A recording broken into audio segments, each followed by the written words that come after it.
All right, man, peace. So, brothers, there's a saying that if something does not come out in the wash, it'll come out in the rinse. Meaning what? Eventually, the truth always rises to the surface.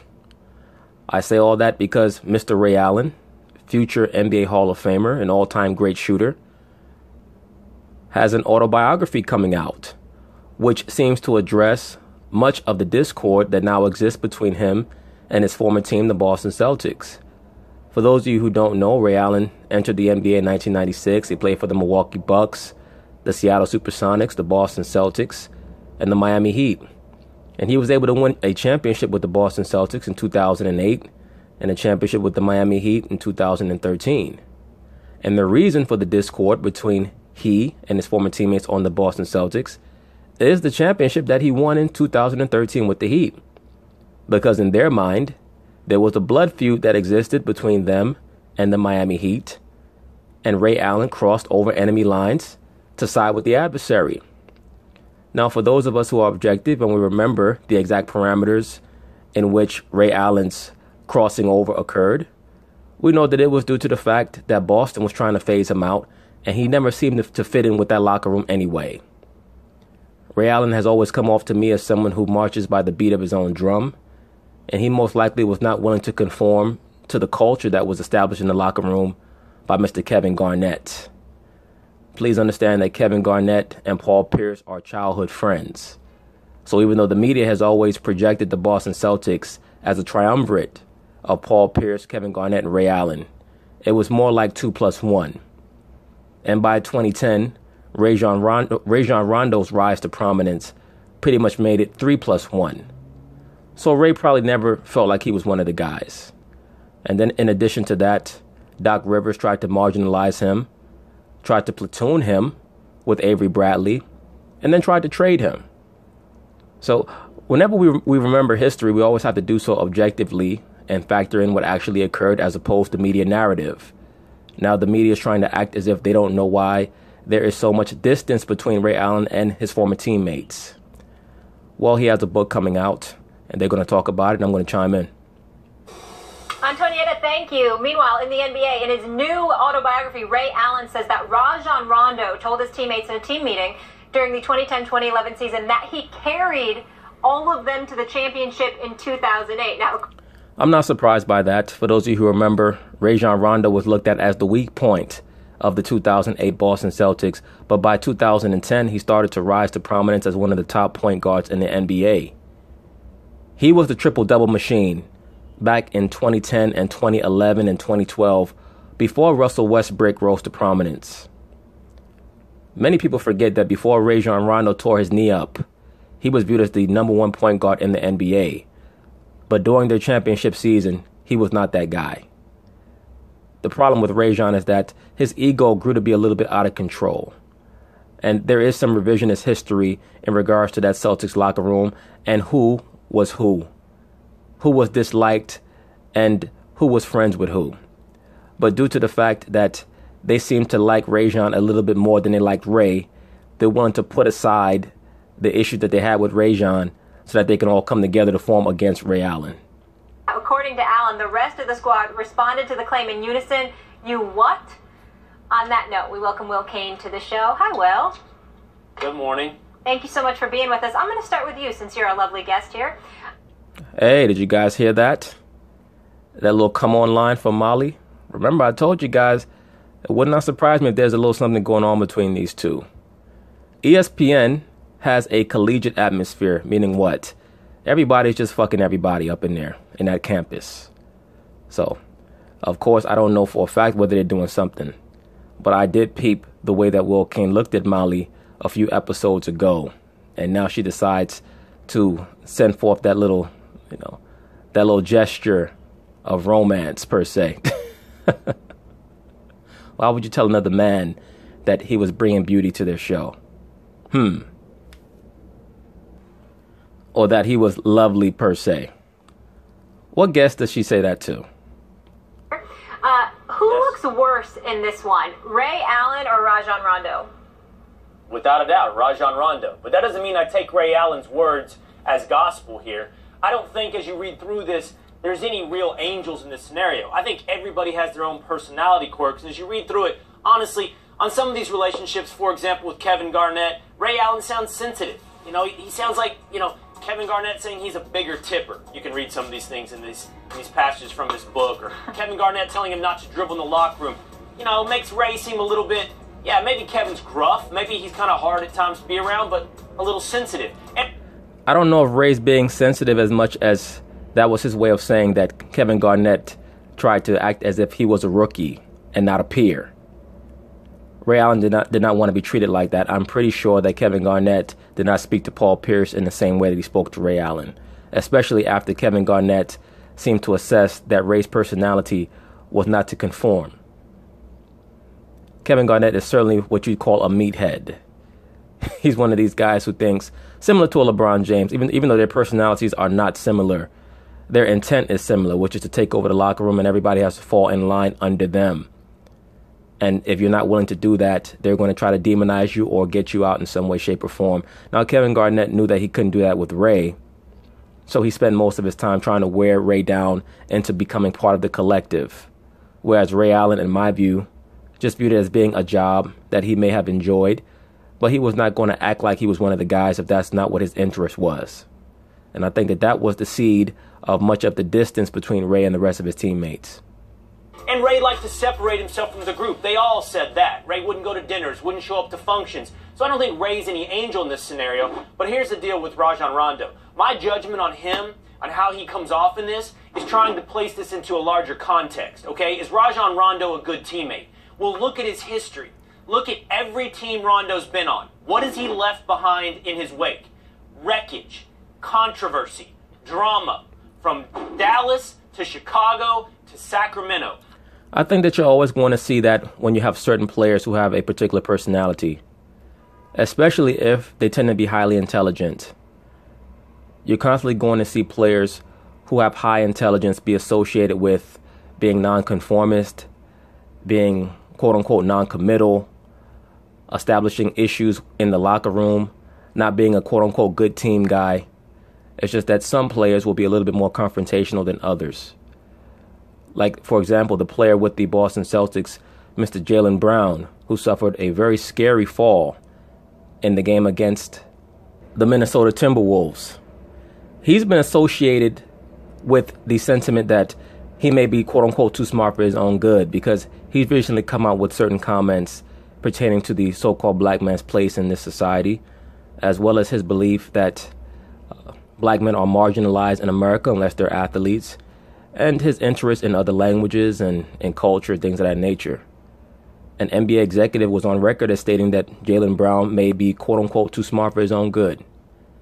You'll always have certain players like that in professional sports, and if they happen to be so-called black men, you'll hear them be demonized in that way.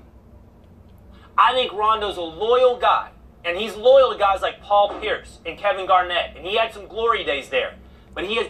I don't know if Rondo is loyal as much as he is someone who's always looking to get into a little bit of a fracas.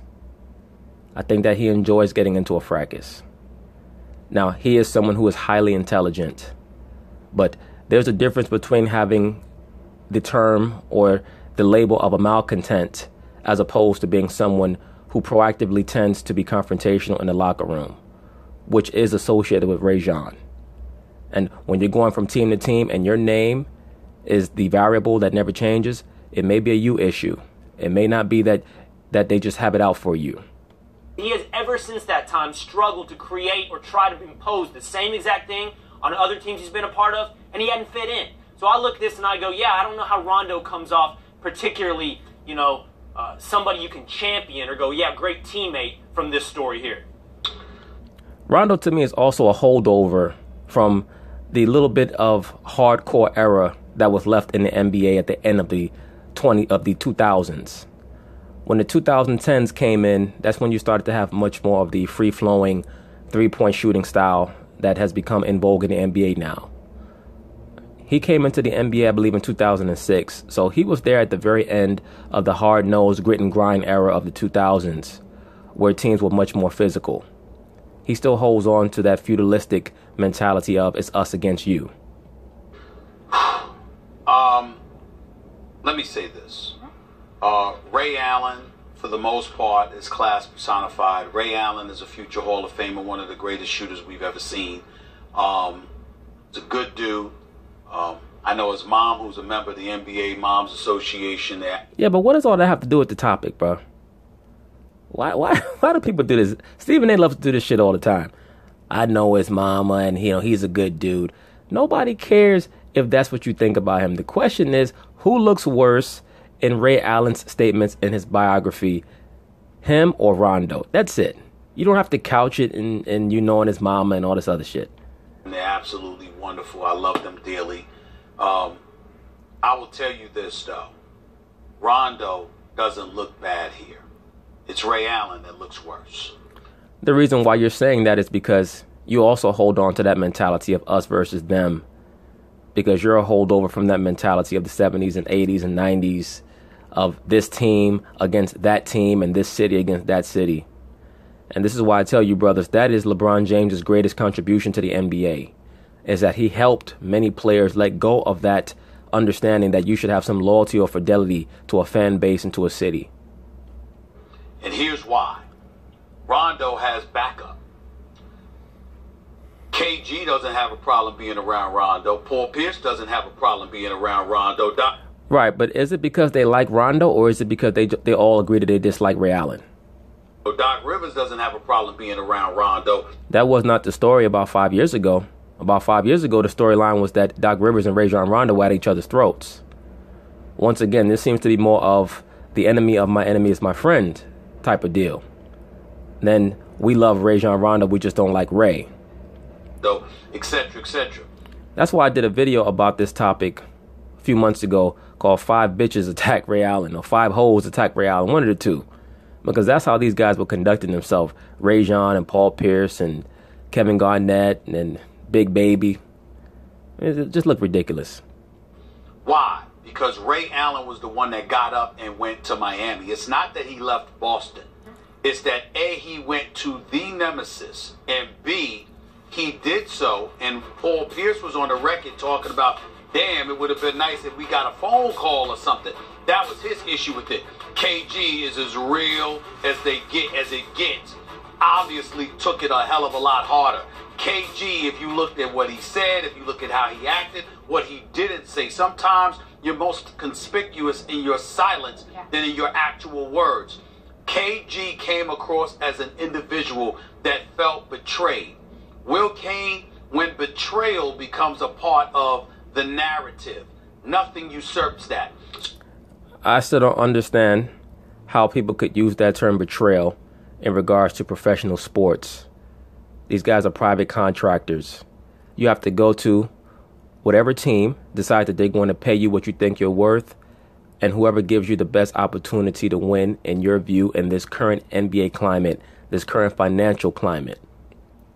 And I say this all the time in regards to LeBron James. Yes, he is intelligent to go wherever he feels like it is best for him and his family. But when we evaluate his career and his legacy, when you hold it in contrast, in comparison to Michael Jordan and Magic Johnson and Larry Bird and Bill Russell, yes, it is going to be a point against him that he went to different venues, different environments to assist him in winning, as opposed to being able to stay with one team. Yes, it is going to count against him.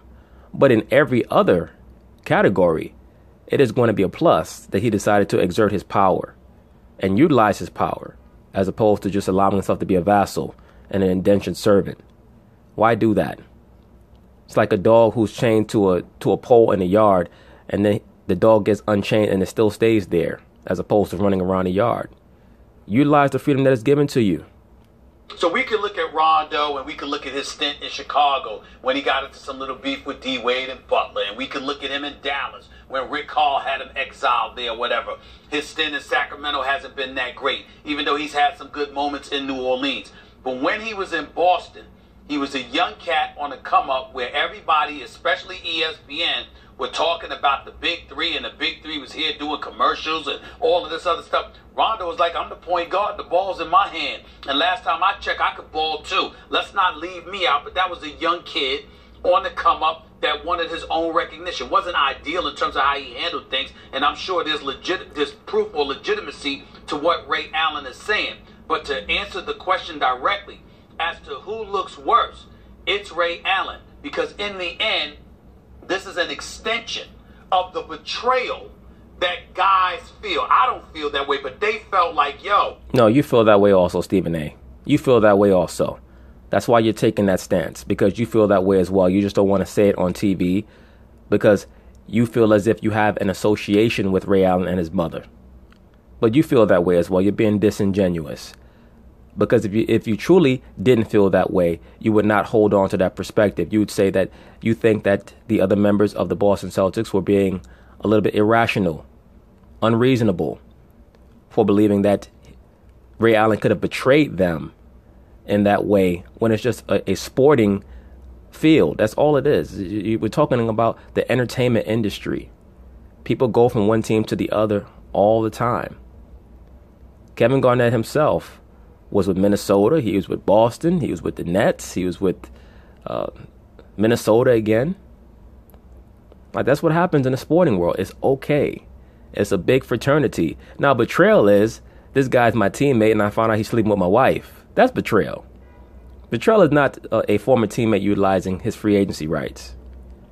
Oh, he betrayed us by... The real story is that it's very obvious that the Boston Celtics of the late 2000s and early 2010s had a staunch and emotional hatred for LeBron James.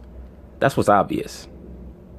By who he elected to go to, and that's something they say about Ray Allen that is never something they have nor ever would say about Rajon Rondo, which is why Rondo does not look as bad as Ray Allen does.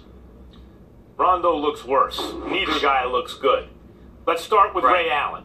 Ray Allen, what this is going to be seen as is snitching, locker room snitching, and that's not a good look. On the other hand, we recognize the value in that guy who will eventually write a book about what went on in the locker room. I mean, of course, you love a person like Ray Allen. I wouldn't call him a snitch. I would call him just a whistleblower. There's a difference between being a whistleblower and a snitch. He'd be a snitch if he was involved in the tomfoolery that he's associating with Rajon Rondo. Like, for example, if they were at a team meeting and Rajon Rondo said, I carried you guys to a finals victory in 2008, and then Ray Allen said, no, you didn't. I carried this team to a finals victory in 2008. Then he'd be snitching, because he'd be telling on Rajon Rondo for doing something that he himself was doing. But if he wasn't doing that, that's not snitching. That's just him being a whistleblower. Big difference. But once again, Max Kellerman shows you that he's a hip-hop head, because hip-hop heads don't know what snitching is. They think that just talking about something is snitching. That's not snitching. Snitching is when you tell about something that your partner was doing when you were doing the same thing. I mean, that's part of what sports journalism, particularly from former athletes, that's the value it has. Not simply to lionize these athletes, but to explain what was really going on from a certain point of view. Jim Bouton, the pitcher who wrote Ball 4, boy, that was seen as a big betrayal in the Yankees locker room, or in the locker room period, and a real betrayal of... It don't look like they dislike him that much right there. See, it's easy to get over some personality differences when you're winning. And all three of those guys were desperate at that point. They were all in their early to mid-30s. They had to win.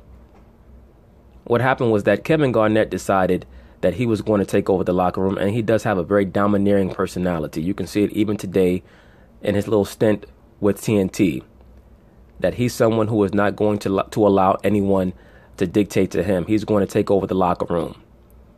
And once again, due to the fact that he has a relationship with Paul Pierce that dates back to childhood, that pretty much left Ray Allen out of the loop. And I don't think that Ray Allen was willing to act with them and conform to being a subsidiary to those two.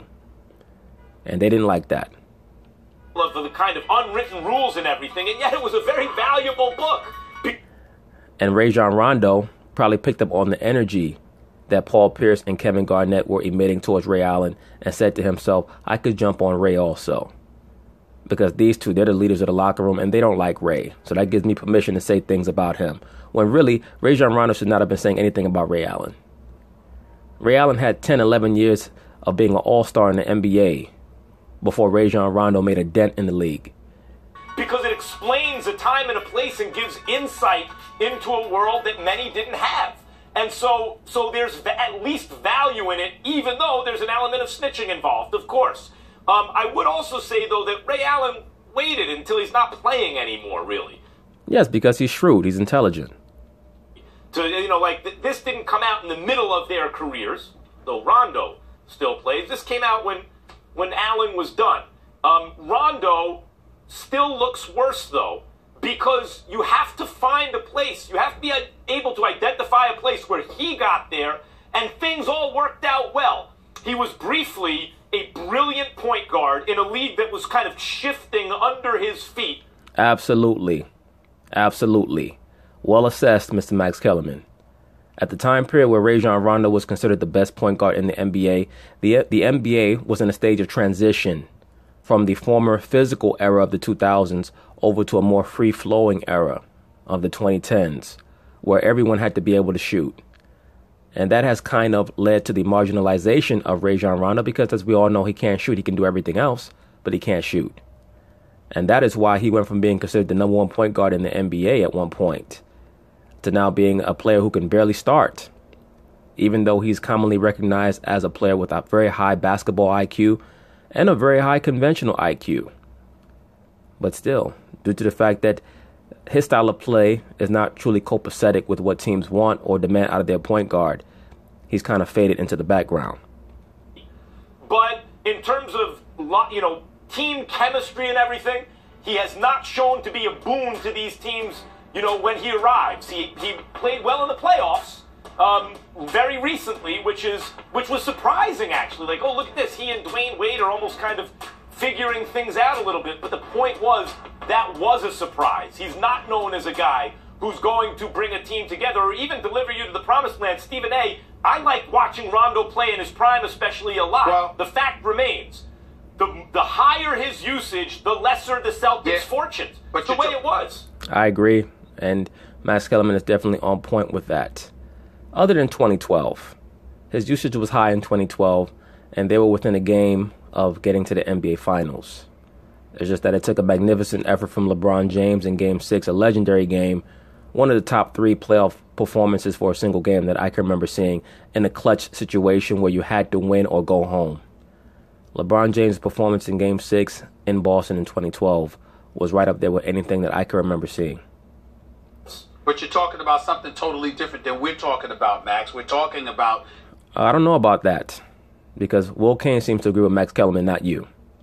You're talking about locker room chatter. You're talking about what people perceive as betrayal. And all I'm saying is, listen, I don't enjoy having this conversation because I happen to think that Ray Allen is a great, great guy. What I'm saying to you, however, is that it's not an accident that when you see a Perkins, you see the starting 5 for the Boston Celtics championship squad. There's always one guy missing, and that guy is Ray Allen. It's not Kendrick Perkins. It's not Rondo. It's not Paul Pierce or KG. And how they have spoken publicly about how they felt deserted by Ray Allen. Hold on, Steve. Yeah, well, you know what? They have to get over it, Stephen A. Because to be quite frank with you, they look like 4 hoes. Bottom line, they look like 4 hoes. These are grown men who have families at home, and they're still bitching and complaining about Ray Allen. And the real reason why they're so upset is not only because Ray left the Boston Celtics to go play for Miami, who they allege to be their vaunted adversaries, but because he won another championship without them. That's truly why they're mad. It's like a guy who had a very good woman, and she left him. And not only did she leave him, but she went on and got married to somebody else and was happier without him. That's why they're upset. They have to get over it. Ray Allen has moved beyond it. They have to get over it. He wrote a book about it, so that shows me that he's ready to put it out there for public consumption because he does not care what they feel about it. So if he doesn't care, they shouldn't care. Stephen A. But hold on, Stephen A. I feel like you're missing the point as well on this. See, I think you're backwards engineering it. I don't begrudge KG or Paul Pierce or any of those guys saying that Ray Allen was disloyal, that he betrayed them. I think we've talked about this on this program. I think loyalty when it comes to fans and teammates, it can be irrational. It should be about passion. They should hold that grudge. But you're back. They do have the right to hold that irrational grudge, as you put it. He also has the right to disregard it as foolishness. backwards engineering it. Because what we're talking about here is, where did Rondo and Ray Allen go wrong? This is talking about before that betrayal ever happened. This is talking about things that happened in 2009. This is talking about things that happened in 2011. And what I'm telling you is the greater context of Rajon Rondo in locker rooms, from Dwayne Wade and Jimmy Butler in Chicago, to his teammates in Dallas voting him out of a playoff share, to him going sideways with so many guys in Sacramento. I'm telling you, he hasn't earned the benefit of the doubt on his problem with Ray Allen as an individual. Agreed. And once again, I believe that Rajon was just jumping on the bandwagon when he saw that there was some distance between the Kevin Garnett and Paul Pierce grouping or fellowship or alliance, as you may call it, against Ray Allen. I think that Rajon Rondo recognized that, and he capitalized on it, and he said, I don't like Ray Allen either, and I'm just going to jump on their side against him. And people do that all the time in life. We may have experienced that in school or in the workplace, where a certain person may not like you, and they see two other people who don't like you, and they just want to jump on their side. They may not even like those two other people, but they just want to jump on their side just to add confusion or to be silly. So Ray Allen has handled it pretty well thus far as I know. As far as I can see, he's handled it relatively well. It depends on how petty he decides to be in his autobiography, though. You can say that, but what I can point to is the fact that the very things that Ray Allen has done since he departed validates what was transpiring between the two at the time they were together. What has he done? The only thing that he's done is distance himself from people who he knows don't like him.